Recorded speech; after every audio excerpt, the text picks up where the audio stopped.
Avec Florian Rivet.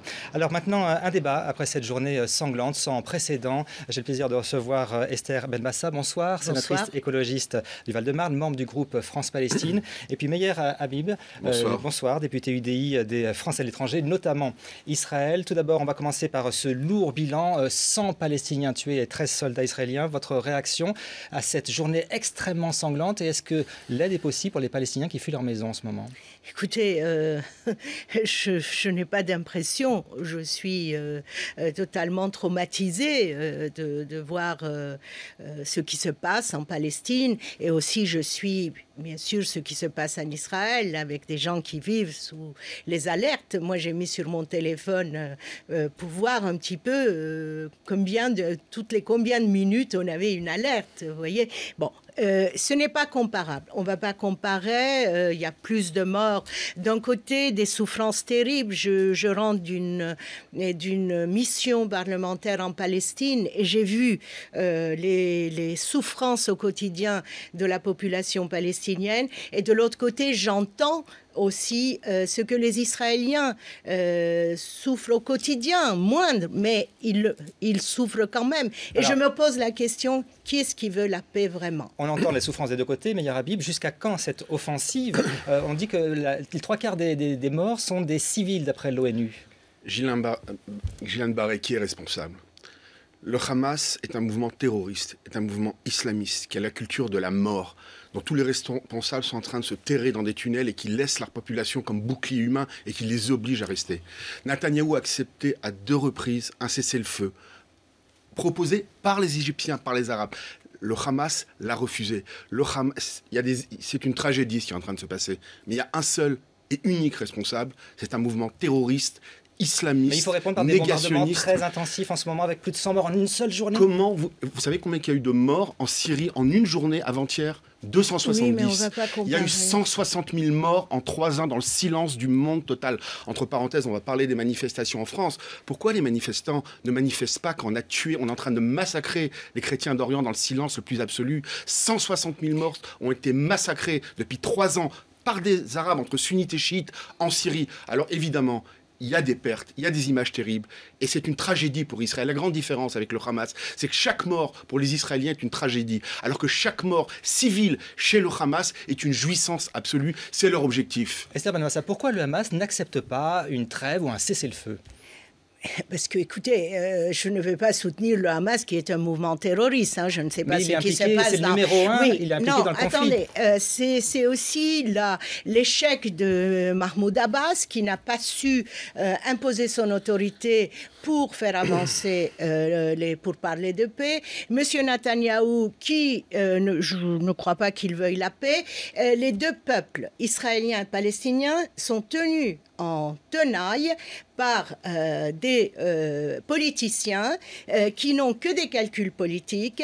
Monsieur Netanyahou avec sa droite extrémiste, le Hamas avec ses extrémistes à lui, et ben voilà où on en est. Je crois qu'aujourd'hui, on est allé trop loin. Moi, j'ai écrit un livre en 2008 que vous avez là. C'était lors de l'opération Plomb durci. Écoutez, je l'ai relu là. C'est exactement la même chose qui se passe. C'est la 3e fois. Écoutez, ce n'est pas les deux parties qui croient que chacune a raison qui fera la paix. Il faut qu'aujourd'hui, l'Amérique, l'Europe se mettent en marche pour arrêter, cette guerre. Parce qu'il y a un occupant et des occupés. On oublie ça. Il n'y a pas que on dit n'importe quoi. C'est une rhétorique. Personne n'est d'accord. Vous savez ce qui est dramatique? C'est qu'Israël est sorti jusqu'au dernier centimètre carré de la bande de Gaza. Jusqu'à 2006, 11 000 Juifs habitaient dans la bande de Gaza. Israël a cassé des cimetières, brisé des synagogues, délogé 11 000 personnes. Pour faire la paix, c'était un drame en Israël. Sharon l'a fait. Les gens disaient, attention, on va avoir une base et un nid terroriste. Pour la paix, Israël a essayé. Comme elle est sortie du Liban. Mais le blocus continue. On va passer du présent et de l'avenir. On va passer du présent et de l'avenir. Est-ce que des médiations, par exemple, de l'Égypte ou des États-Unis, vous semblent la bonne méthode pour essayer d'avancer et de sortir? Il faut sortir de ce conflit. On ne peut pas avoir 100 morts tous les jours. Le drame, je vais vous donner mon intime conviction. Et je voudrais revenir à ce qui se passe en France, qui est dramatique. Je pense qu'hélas, on est revenu à une guerre de religion comme il y a 1000 ans. Oui, l'islam radical est en train de frapper à travers le monde. Aujourd'hui, en France, nous avons eu des scènes d'antifada. Quand le président Hollande dit « il ne faut pas importer le conflit », je dis au président « il a raison ». Mais hélas, le conflit, il est déjà là. Depuis très longtemps. On a tué à Toulouse des jeunes enfants parce que juifs. Ilan Halimi a été tué parce que juif. On a scandé mort aux juifs. Et je ne suis pas inquiet, si vous me permettez de terminer, je ne suis pas inquiet que pour les juifs de France. Je suis avant tout inquiet pour la France, pour mon pays aujourd'hui qui vit des scènes invraisemblables. Comme à Sarcelles. On va justement aller à Sarcelles tout de suite, retrouver notre envoyé spécial, Olivier Saint-Paul. Il va nous expliquer ce qui s'est passé aujourd'hui. 13 interpellations, des commerces pillés, des voitures brûlées. La police a dû intervenir lors de ce rassemblement pro-Gaza qui avait été interdit. Oui, à l'heure actuelle, on peut dire que le calme est revenu. Nous nous trouvons actuellement devant la grande synagogue de Sarcelles, où la communauté juive s'était rassemblée pour protéger son bâtiment, on va dire.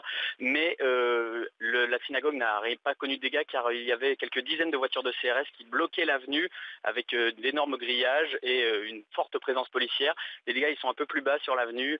Il y a des poubelles renversées, des véhicules incendiés, du mobilier urbain brisé et quelques commerces saccagés. Nous avons vu par exemple un commerce cachère qui avait entièrement brûlé. Là maintenant il reste quelques dizaines de personnes, mais encore une forte présence policière, plusieurs dizaines de fourgons, et jusqu'à il y a quelques minutes il y avait encore des hélicoptères qui tournaient dans le ciel au-dessus des bâtiments. Mais pour l'instant les policiers attendent et le calme semble être revenu. Vous êtes tous les deux parlementaires. Est-ce qu'il faut autoriser ou interdire ce genre de rassemblement? Tous les deux, vous pouvez. D'abord, je voudrais, monsieur, laissez-moi parler aussi. Je voulais ajouter que Gaza est actuellement sous blocus. C'est une prison à ciel ouvert et que tant que l'occupation ne sera pas... Il n'y a plus d'occupation, madame. Non, l'occupation des terres palestiniennes... Est-ce qu'il y a 1 centimètre carré pour vous occuper à Gaza, oui ou non? Écoutez, monsieur, je parle de la question très large de la Palestine occupée, d'accord? Écoutez, les pionniers qui ont